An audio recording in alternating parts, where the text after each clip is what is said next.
Boa tarde, gente. Eu sou pedagoga da Fundação, trabalho lá já há uns 4, 5 anos, entrei no último concurso, mas eu tenho, por formação, eu sou fonoaudióloga também, e tenho a neuropsicopedagogia, eu acho, como a maioria de vocês, ou dos palestrantes que estavam até aqui. O que eu tenho para falar para vocês, assim, para a gente, para contribuir, né, no dia de hoje? Venho falar sobre políticas de educação especial.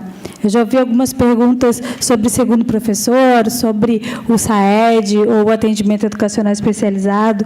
Conforme o doutor Marcelo falou, existe aquele projeto de lei que está tramitando e que falta uma última instância, acho que é Conselho de Justiça, não sei direito.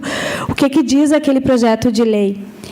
Ele diz que tanto os alunos com TDAH quanto os alunos com dislexia têm que ter direito a um atendimento, né, a um tratamento, assim.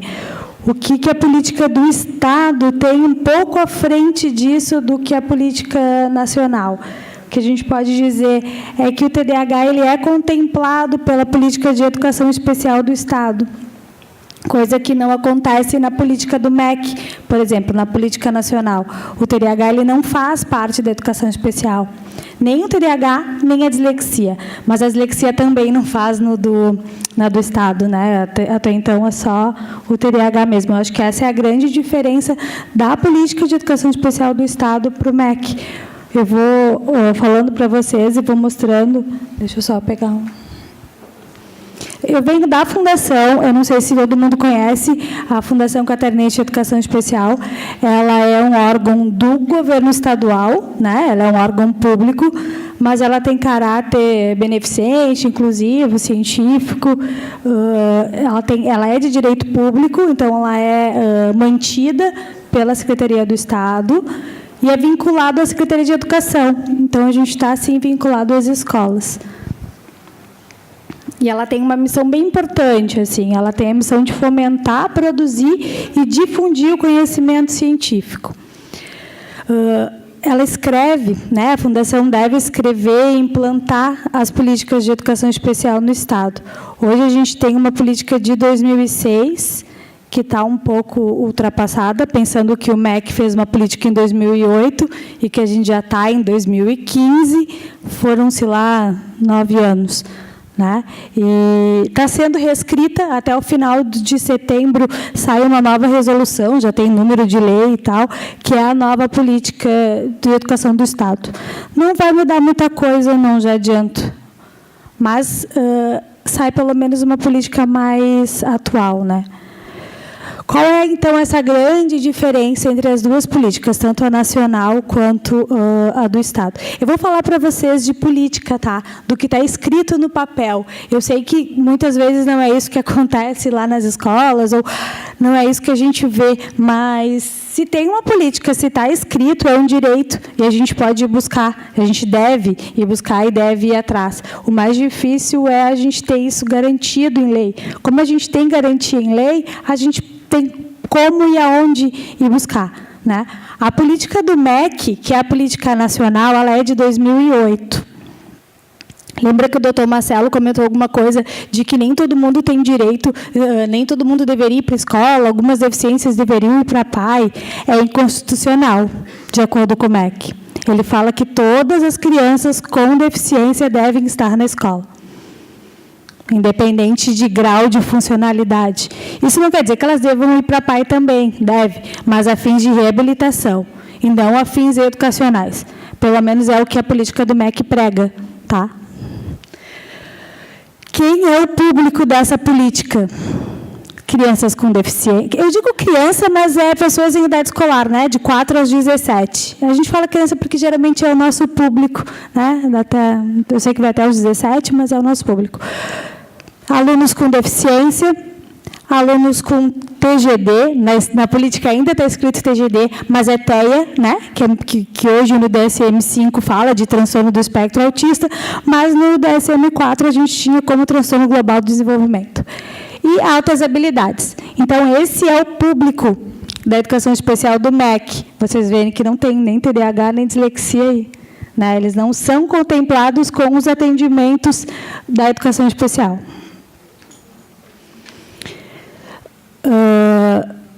O que diz aqui, então? Que a educação inclusiva é esse público e que, em outros casos, implicam em transtorno funcional específico. Que esses outros casos são dislexia, descalculia, disgrafia, TDAH, que o MEC traz como transtorno funcional específico. E o que eles têm direito? A uma orientação, orientando o atendimento às necessidades educacionais especiais desses alunos. A educação especial vai agir de forma articulada com o ensino comum, mas só a fim de orientação e adequação. Não tem direito a nenhum serviço público. O que eles trazem como deficiência? Pessoas com deficiência são pessoas que têm um impedimento a longo prazo, de natureza física, mental, intelectual ou sensorial. Deficiência auditiva, deficiência visual, deficiência física ou deficiência intelectual. Ou uma mais dessas deficiências, que seria a deficiência múltipla. Uma deficiência sensorial junto com a deficiência física, uma deficiência intelectual e uma deficiência sensorial. Aí seriam as deficiências múltiplas. Os alunos com TGD, que são os alunos com transtorno do espectro autista. E hoje já está tudo dentro do TEA, né? Já não, a gente não separa mais como TGD, como TID, como síndrome de Asperger, é tudo dentro do transtorno do espectro autista. E as crianças com altas habilidades, que eu acho que essas são mais simples de a gente entender. Nos casos que implicam em transtorno funcional específico, que foi o que eu falei para vocês, que, entre outros transtornos, são os transtornos que a gente estudou aqui hoje, a dislexia e o TDAH, principalmente, a educação especial, ela somente atua de forma articulada ao ensino comum. O que o MEC diz? Que os municípios, os estados, devem ter uma equipe de educação especial, uma equipe mínima, um psicólogo, um psicopedagogo, que vai orientar os professores nos atendimentos em sala. Ponto. É só isso que traz na política do MEC. Né? E daí, as nossas crianças como ficam? Aí vem aquele projeto de lei que a gente tanto briga, que preconiza para um atendimento e para um tratamento mais atuante. Aí vem a nossa grande diferença, tá? Eu vou vender meu peixe porque eu sou do Estado, então a grande diferença da política do Estado para a política do nacional. Se realmente funciona lá nas escolas é um outro caso, mas o que diz na lei é que essa política de educação especial do Estado, que está regulamentada nessa Resolução 112, que é essa resolução que está sendo reescrita, e que até o final de setembro eu acho que a gente consegue entregar lá para o Deschamps, mandar para o resto, mandar para tramitar, né? Traz um público-alvo um pouquinho diferente do público nacional, do público da política do MEC. Ele traz as pessoas com deficiência, igualzinho como traz o MEC, traz as pessoas com altas habilidades, também igualzinho, mas traz, além do TEA, traz como condutas típicas. E dentro dessas condutas típicas, daí a gente separa o TEA e o TDAH. Então, aqui a gente, pelo menos, consegue colocar as pessoas com TDAH dentro do público da educação especial. Aí a gente consegue contemplar os alunos com TDAH com as políticas e com os atendimentos que as pessoas com deficiência têm, que as pessoas da educação especial têm. Para a nova resolução, não vai vir assim, vai vir alunos com deficiência, TEA, TDAH e altas habilidades e superdotação. Vai cair o condutas típicas. Vai ficar separadinho mesmo, TEA e TDAH. Quais os serviços, então, que os alunos com TDAH teriam direito nas escolas do Estado? Essa política é estadual, mas os municípios têm autonomia de escolher. Aqui na Grande Florianópolis, eu só me lembro de governador Celso Ramos, que tem a política do MEC, que tem a política do Estado. Eu sei que pelo Estado tem outros municípios, mas aqui na Grande Florianópolis eu só lembro de governador Celso Ramos, que atua com a mesma política do Estado. Claro, ela exonera, né, gente, porque daí dá atendimento educacional especializado, dá segundo professor, ela traz muitos outros serviços aos alunos e acaba exonerando, acaba aumentando a folha salarial, digamos assim. O que esses alunos têm direito? A 2 serviços básicos. O atendimento educacional especializado, que é o AEE, que no Estado a gente chama de SAED, ou chamava de SAED, porque a política do Estado veio antes, veio em 2006, e a gente chamava de Serviço de Atendimento Educacional Especializado, que é o mesmo AEE que o MEC prega, só está com outro nome, porque como veio antes, eu acho que a nomenclatura ficou diferente. Então, todos os alunos com diagnóstico de TDAH têm direito, numa escola do Estado, a frequentar o AEE. E o atendimento em classe. O atendimento em classe é o segundo professor que a gente fala. Só que, para ter direito ao segundo professor, não basta ter o diagnóstico de TDAH. Né? Porque a gente sabe que nem todos os alunos com esse transtorno têm a necessidade de um segundo professor. Então, quando é que a gente realmente favorece um aluno com esse atendimento de segundo professor? Quando ele está com uma funcionalidade bem reduzida, quando ele está com uma dificuldade de aprendizagem bem grande, geralmente no processo de alfabetização, nos primeiros 3 anos da alfabetização, ali do 1º ao 3º ano, ou quando ele está lá nos anos finais, mas ainda não conseguiu se apropriar do código escrito. Então, assim, nesses casos em que o TDAH está... em que a criança com esse transtorno está bem prejudicada academicamente, a gente acaba favorecendo um segundo professor. Eu digo academicamente porque tem questão comportamental. Ele é muito agitado, ele é muito desatento. Sim, ele tem o transtorno. E a gente vai ter que aprender a lidar com isso. O segundo professor não vai sentar do ladinho dele, segurar ele sentado na sala. Né? Então, assim, o segundo professor vai estar ali, sim, quando os prejuízos são acadêmicos. Né? Quando os prejuízos são comportamentais, a gente vai ter que aprender outras estratégias e outras adequações para lidar com esse aluno. Então, a gente já viu uma grande diferença aí nesse atendimento. Eu até tenho uma dúvida que, de repente, alguém pode me ajudar. Nesse projeto de lei, que tem agora esse projeto que está tramitando, do TDAH e da dislexia, eles falam em atendimento escolar especializado, que eu acho que é o mesmo AEE, só que eles dão outro nome.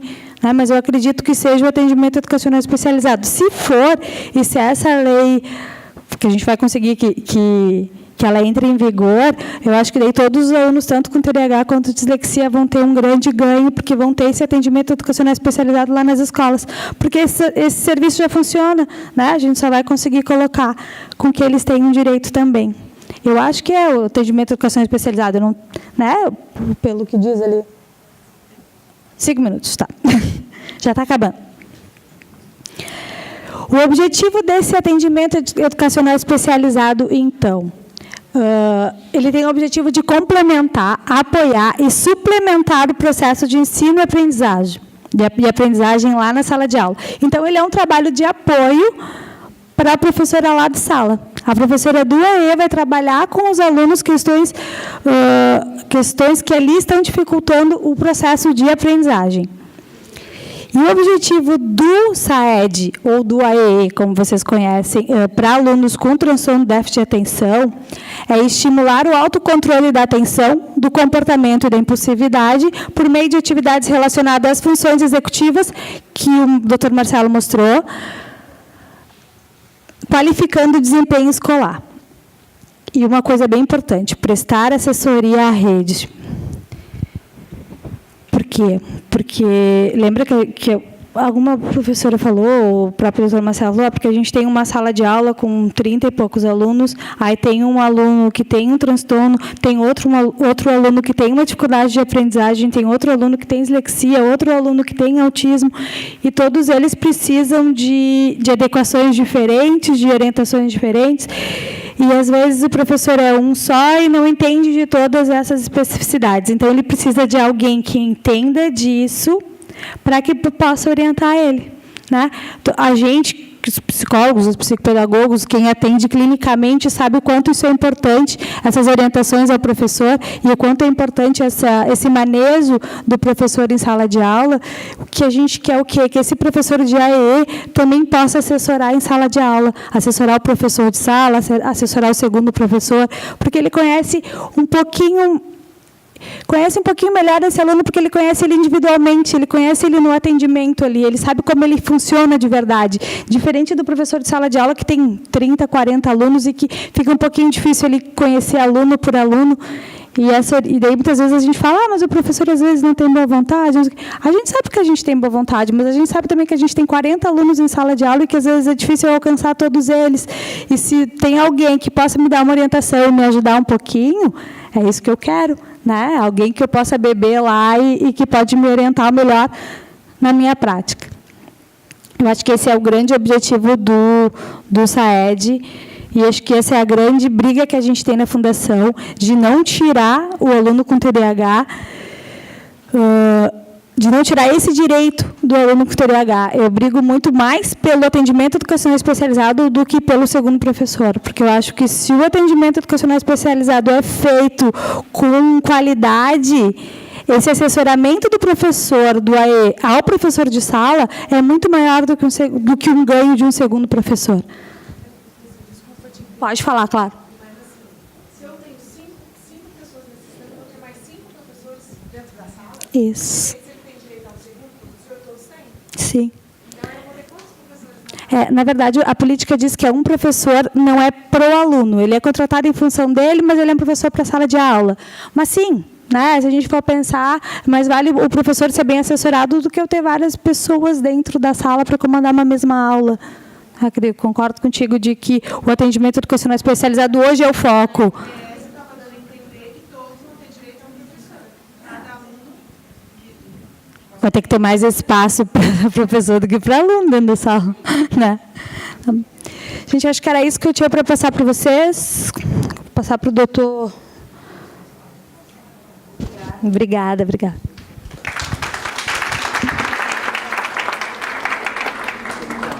Muito obrigado pelo convite para participar desse evento. Quero dizer que para o Ministério Público é sempre uma grande oportunidade participar desses eventos, especialmente para uma promotoria como a 25ª Promotoria da Capital, especializada na área da educação.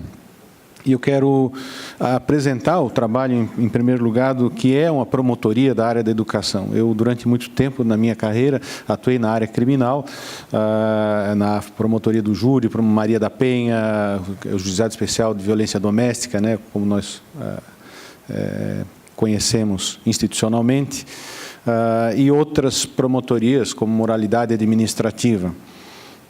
A experiência de uma promotoria na área da educação parece um tanto distoante das demais experiências, e eu posso lhe dizer que, embora o Ministério Público seja uma instituição destinada à defesa de interesses e coletivos e individuais indisponíveis, entre os quais se encontra, em lugar cimeiro, a educação, somente, muito recentemente, se despertou quase que num movimento nacional para a criação de promotorias especializadas nesta área. Ele sempre atuou, mas de forma quase que no impulso das outras promotorias. Nós conhecemos promotorias na área do meio ambiente, na área do consumidor e em outras áreas. Muitas das atribuições hoje da promotoria da educação eram da promotoria do consumidor. Outras atribuições eram da promotoria da cidadania. Então, ela não existia propriamente uma identidade. Hoje, nós temos uma promotoria em Florianópolis especializada em atender a educação tanto pública quanto aquela realizada pelas instituições de ensino privadas. Desde a educação básica até a universidade, naquilo que for relativo ao ensino regulado, por exemplo, o ensino estadual, instituições estaduais de ensino, até pós-graduação.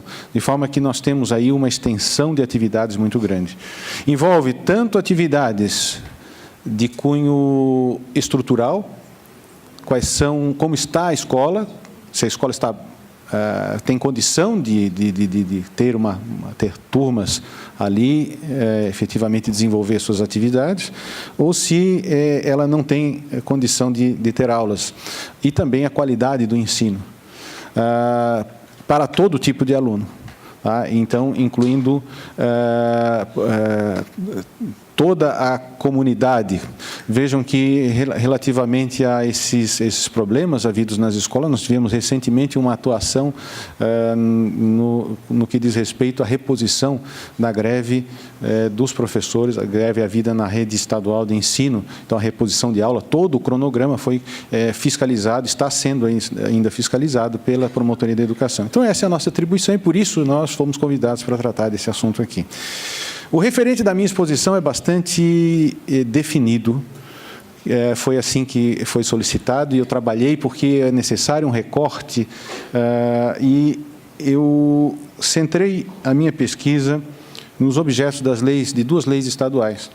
A lei estadual 14.658, de 16 de janeiro de 2009, e 15.113, de 19 de janeiro de 2010.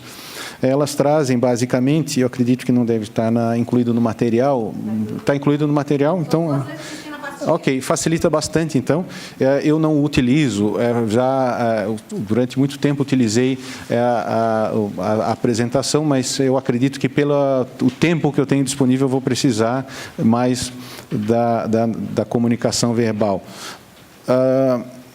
A primeira delas diz respeito à criação do Programa de Identificação e Tratamento de Dislexia na Rede Oficial de Educação Pública e dá outras providências.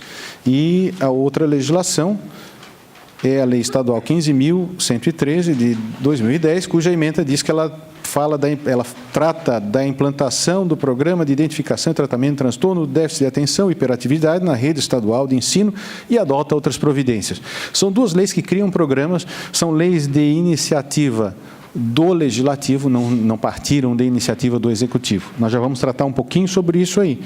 Essas duas leis têm um problema sério na sua origem. Tá? Em São Paulo, leis semelhantes a estas, que criaram programas semelhantes para o Executivo levar adiante, elas foram declaradas inconstitucionais. Tá? Então, houve uma ação do Procurador-Geral de Justiça, membro do Ministério Público do Estado de São Paulo, dizendo que não é possível o Legislativo criar obrigações que estão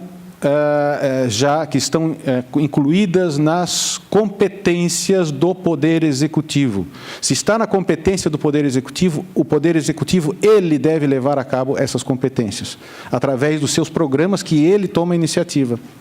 Então, nós temos um problema, porque, às vezes, uma legislação como essa, chamada leis, se apelidou de leis autorizativas, elas geram uma expectativa que acaba sendo frustrada, porque o Executivo, ou ele, como no caso de São Paulo, ele se opõe àquela legislação e veta, ou ele simplesmente não executa. Quando ele veta, ele assume o risco de ser impopular.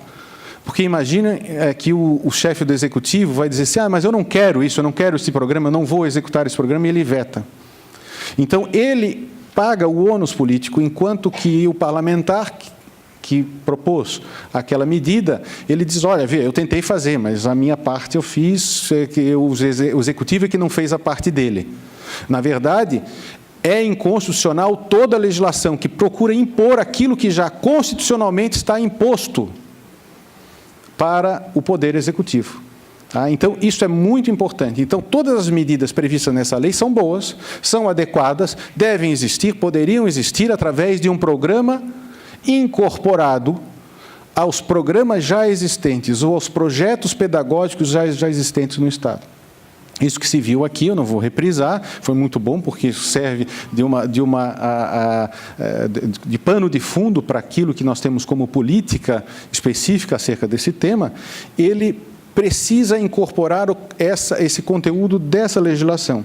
Então, essas leis autorizativas, como eu disse, e eu sou desta opinião, elas são inconstitucionais, elas não foram, em Santa Catarina, elas simplesmente não foram regulamentadas. Sempre se espera que, de uma lei dessa natureza, haja um decreto do governo do Estado, regulamentando em 30, 60 e 90 dias. Normalmente, ela manda que se faça esse regulamento. Esse regulamento vem por decreto, normalmente por decreto, onde são detalhadas as atribuições.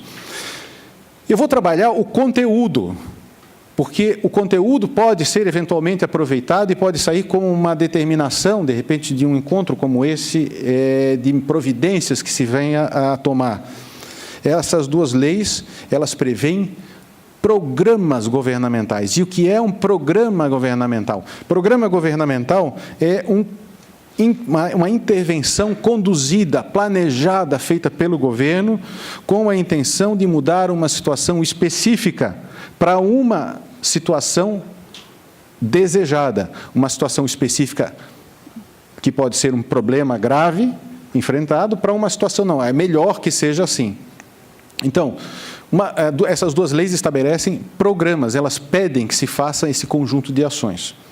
Elas têm algumas características comuns, essas leis se referem à rede de ensino pública estadual, elas não se referem ao sistema de ensino estadual, elas se referem à rede pública de ensino estadual, que é uma parte do sistema de ensino estadual. O foco é o ensino fundamental, embora ela diga que é ênfase no ensino fundamental, mas ela pretende atuar fundamentalmente no ensino fundamental.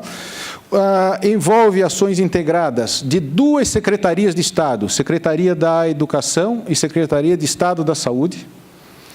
Essas ações têm dois desdobramentos principais. Podem me acompanhar depois pela leitura das leis, eu não vou fazer a leitura da lei aqui, porque o meu tempo é reduzido, mas depois podem verificar, sublinhando aí na legislação, que é disso que ela trata. Diagnóstico e tratamento, são duas situações que ela procura enfrentar. O que ela chama de diagnóstico seria mais aquilo que nós poderíamos utilizar a expressão identificação, porque nós não podemos imaginar professor da escola pública fazendo diagnóstico. Então, é identificação de sinais de dislexia e de sintomas de TDAH.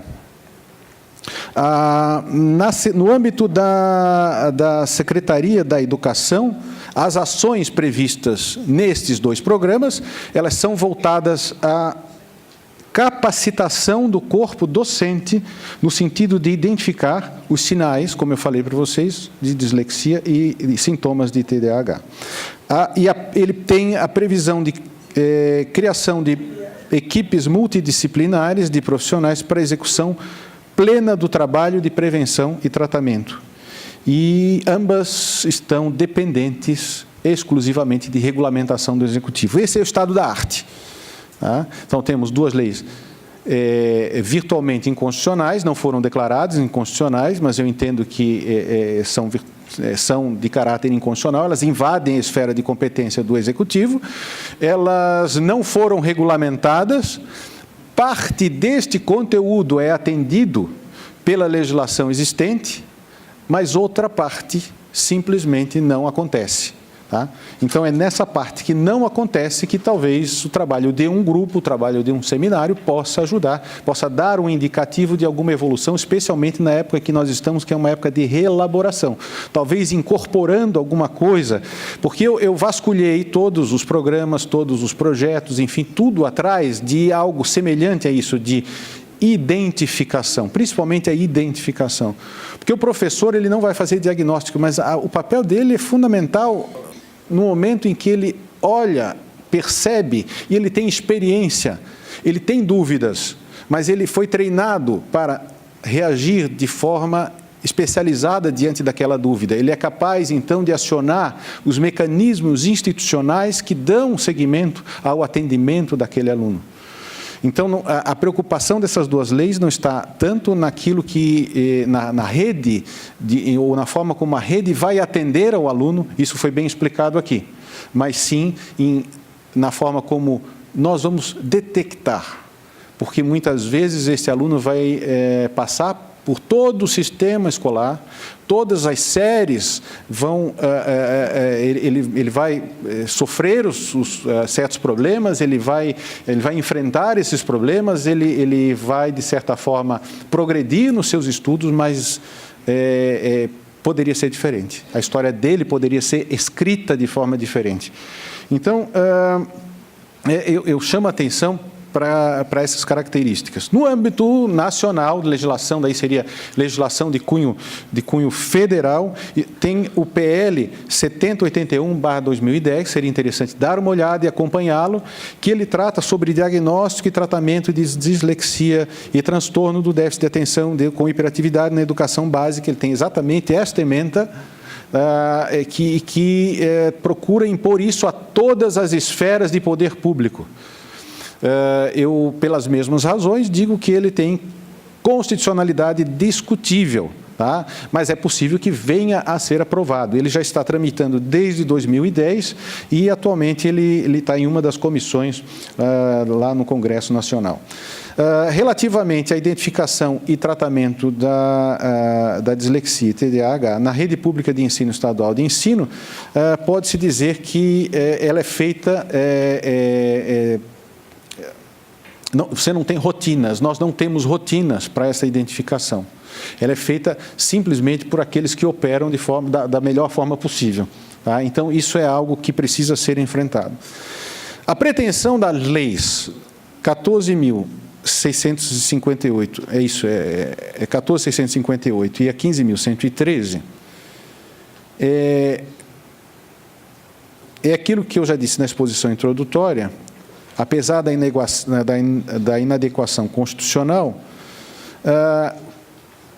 suprir duas lacunas. A primeira delas é a ausência de políticas públicas, de ações programadas voltadas à identificação dos sinais. E a segunda é a falta de integração entre a Secretaria da Educação e a Secretaria da Saúde. Duas secretarias importantes que deveriam ter um protocolo para conversar uma com a outra. Tá?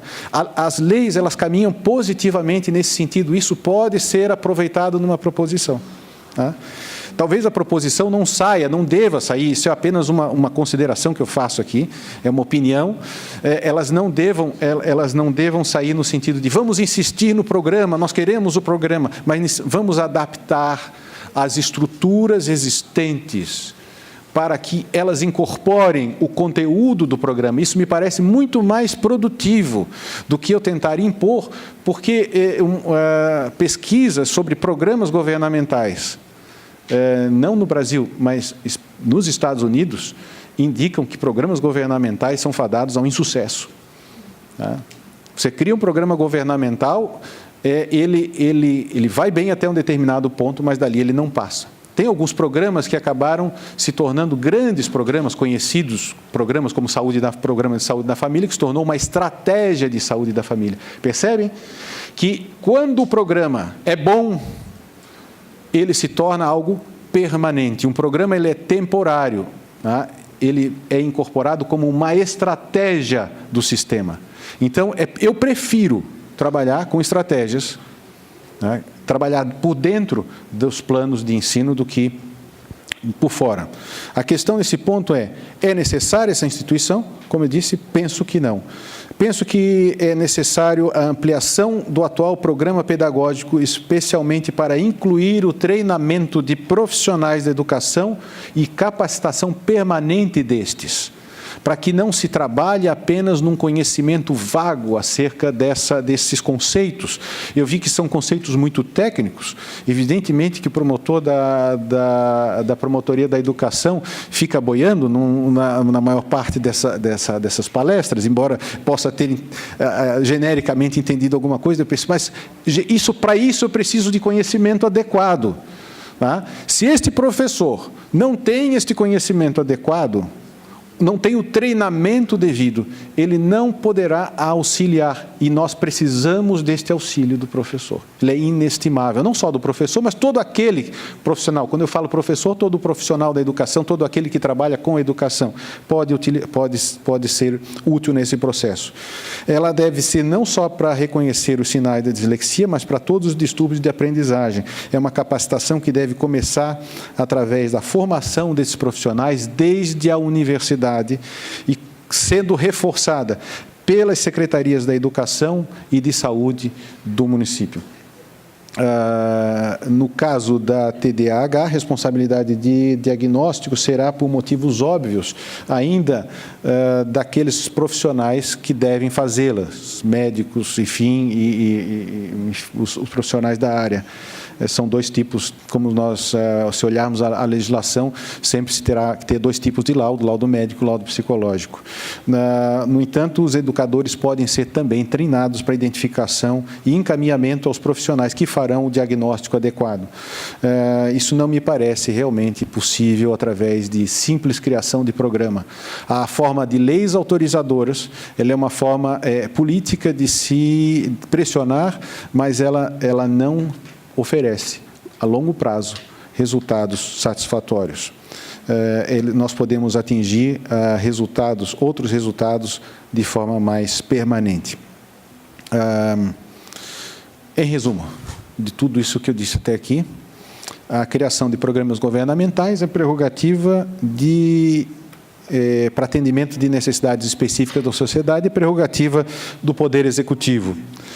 Se criado um programa governamental, busca a mudança de uma situação específica existente para uma outra que é desejável. É preferível que as ações governamentais, especialmente na área da educação especial, sejam incorporadas em definitivo pela política de educação especial do Estado, sendo por isso recomendado que se evite a metodologia, a técnica dos programas. Há espaço atual, no quadro do Programa Pedagógico do Estado, para serem incluídas algumas práticas, não só normas, mas algumas práticas, porque nesse tipo de documento ele trata essencialmente de práticas, voltadas à identificação e tratamento da dislexia e TDAH. Com essa finalidade, torna-se de grande importância a contribuição de toda a sociedade, dos setores especializados na área de modo particular, para aperfeiçoamento dessas estruturas administrativas já existentes. Então, portanto, eu acho que um primeiro trabalho seria pegar toda a legislação, tudo que nós temos, todo esse arcabouço aqui que foi colocado, está disponível tanto na página da Secretaria quanto na página da Fundação, e vamos estudar isso aí, vamos verificar de que forma nós vamos contribuir. Esse é o exercício pleno da democracia. Nós estaremos participando de uma forma proativa de todo esse fenômeno. Ok? Eu me coloco à disposição para dúvidas que possam ser... Tá? Muito obrigado. Obrigada, doutor. Podemos abrir para perguntas? E eu já gostaria de começar com uma pergunta, pode ser? Tá, eu também depois queria, na verdade, eu só queria fazer uma contribuição, de repente. Existem, sim, programas que, de repente, a gente tem que pensar em executar, mas eu acho que a grande... Só estou divagando, que isso me fez lembrar. Acho que a grande dificuldade não é a criação dessas estratégias, eu acho que a grande dificuldade é conseguir juntar essas frentes, porque a saúde pensa separado da educação, que pensa separado da assistência.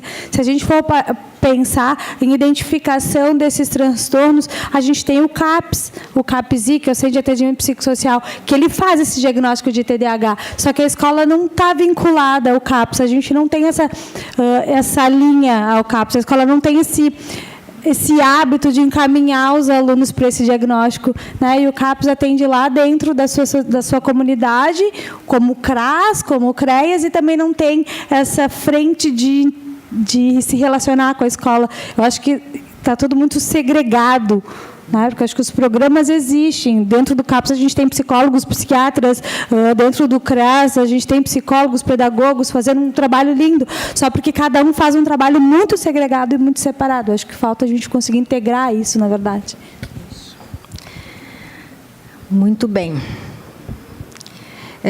Eu fico pensando assim, nós temos um número muito grande, né, de crianças com TDAH, mas a gente sabe que o TDAH, pela lei, pela política da educação especial, está atendendo de uma certa forma, né? É porque nós sabemos que tem professor 2 que vai lá, né? Eu sei que tem dificuldades, mas ainda temos para onde recorrer. O que está pegando bastante é o dislexo. Porque quando eu lancei esse evento, eu fui fazer convite para as prefeituras para poder apoiar e trabalhar junto e tentar olhar para essa criança. E o que eu recebi era assim: não é nosso, é da educação especial. Aí eu conversei com o pessoal da fundação. Não é da fundação. E aí nós ficamos sem saber para onde. E aí eu disse: será que isso é só em São José? Aí eu recorri, convidando Palhoça, e aí fui indo, Santa Amaro, fui indo vários municípios, e todos com a mesma fala. Palhoça, e me parece que é uma coisa... E aí eu fiquei pensando, nossa, será que isso é política e eu que não estou sabendo? Né? Que o dislexo não é de ninguém, então não é, né? Aí eu fiquei assustada, e foi onde eu conversei com o senhor, né? Digo, eu acho que precisa dessa mesa para clarear, porque e precisa da nossos amigos lá de São Paulo, que tem um trabalho internacional, um trabalho maravilhoso em cima do dislexo, né? De que é fato, as crianças, muitas não aprendem porque têm transtornos. E aonde que ficam esses transtornos? Porque eles estão excluídos. Eles estão no limbo. E aí, professor, doutor, o que a gente pode fazer? Eu acho legal, assim, tem programas governamentais. Eu penso que a Fundação está fazendo agora esse projeto, né? Vai fechar agora em setembro, mas, ao mesmo tempo que ela nos diz assim, não é nosso. Então, não abre canal de negociação. Porque a Secretaria da Educação diz para nós o seguinte: nós não sabemos quem colocar até na mesa, porque a gente não domina essa área. Então, assim, qual é o canal para a gente fazer? Se reconhecer, que é um fato, é uma patologia que está gritante. Aí não tem como ter programa governamental daquilo que não se conhece. Daquilo que a gente não consegue aí, nem doutor, identificar. nos dá uma luz, pela sua experiência, por onde a gente começa essa discussão. Uma das informações aqui que foi trazida é acerca da Resolução 112 do Conselho Estadual de Educação.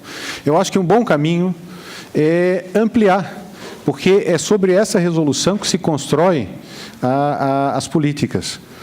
Então, penso que seria um bom encaminhamento se trabalhar antes de qualquer outra providência de ingressar, por exemplo, com uma ação judicial, porque tudo isso aqui, independentemente da existência de legislação específica ou de programa, ou disso estar ou não contemplado em determinados projetos ou pela legislação do Estado, ou mesmo para resolução, pode ser discutido judicialmente.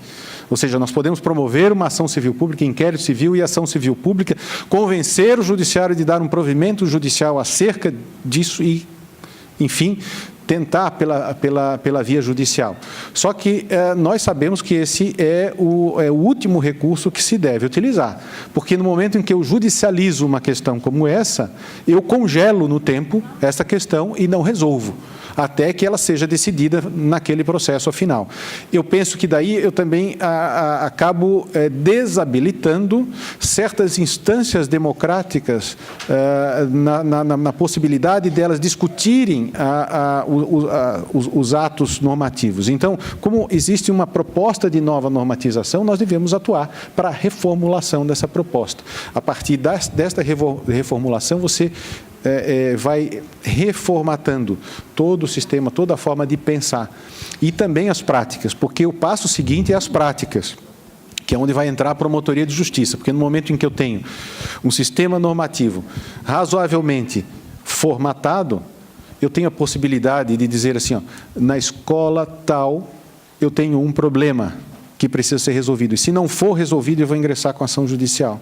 E aí eu tenho um inquérito civil ou uma ação civil pública só para discutir aquele problema. Como eu faço hoje relativamente à segurança nas escolas, a falta de segurança, quando tem uma escola que precisa ser interditada ou reformada ou demolida para construir uma outra, faz-se uma ação específica para essa situação. Mas justamente porque eu tenho legislação que diz que essa construção não serve mais.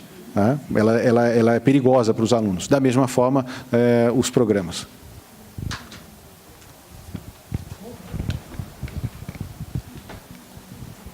Falar que a associação participou desse projeto que você falou, de 2008.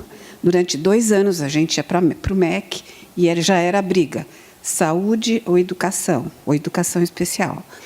Que a gente ficou durante anos também indo à Câmara para lutar com as leis e não conseguiu nada em São Paulo. Principalmente do movimento da medicalização, que não acredita nem que a dislexia existe. Então, é muito triste. Então, doutor, o que eu entendi, assim, o caminho seria nós estar buscando uma possibilidade de abertura para negociação junto com a fundação, então, que estaria trabalhando em cima desse projeto de lei, reescrita, 2012, então, reescrita? Eu faço parte da reescrita, mas te adianto que a questão política ali é bem restrita, né? A gente escreve, faz, manda, encaminha, justifica, mas a gente precisa, sim, de um aval da Secretaria de Educação, né? Do secretário de Educação. A gente embasou, está escrito. A maior briga hoje é conseguir segurar o TDAH, não é nem colocar mais a dislexia, porque como o MEC não contempla, a gente contempla, está fazendo a mais do que o...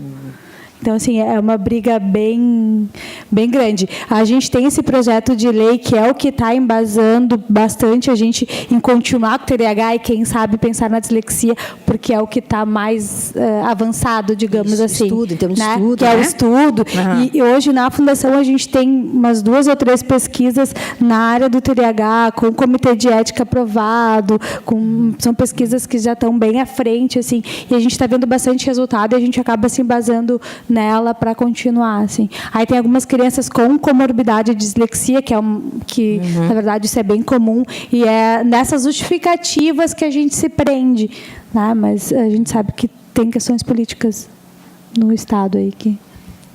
Ok. E se uma criança que tem dislexia e apresenta também o transtorno, ela não pode entrar nesse viés? Ela entra por causa do diagnóstico de TDAH.